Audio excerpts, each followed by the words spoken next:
דורון אלקורי, שמע, בוא נדע, אתה יודע, זה פעם שנייה שאני רואה אותו? חג 35 ראו אותו? שמע, זה... היסטוריה בית. הוא מגודל כזה, לא? שמע, חייבים להראות אותו פעם, כי בכל הסרטים הוא מוזכר. אבל אין את הקטע שהוא זקן כזה, אתה זוכר? מה זאת אומרת? היה תקופה שהיה זקן בלי שיניים. כן? זה בטח. תקופת הסוף כן. שהוא עזב לאוסטרליה. זה היה צבא, פה הוא ילד. וואי, חייבים לעשות סרט לאן נראה את כן, באוסטרליה. כן? לעשות מסע חיפושים, לא? כן, לעשות קבוצות באיזה כפר.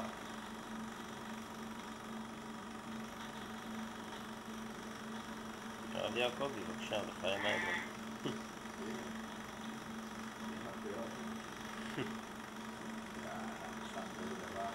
כן, מי זה היה ביטור אלטמן הזה? חיים מימון. אלטמן הקטן.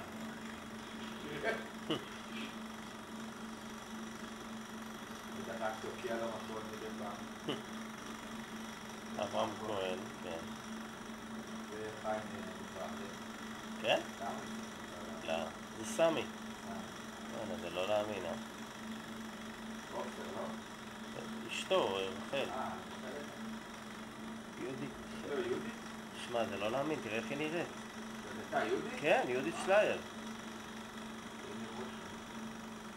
שלומית גל סלע.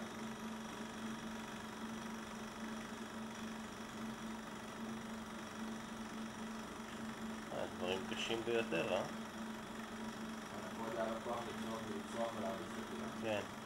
דומה לרביב בצפה.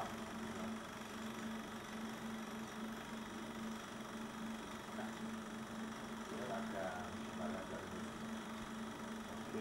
כן.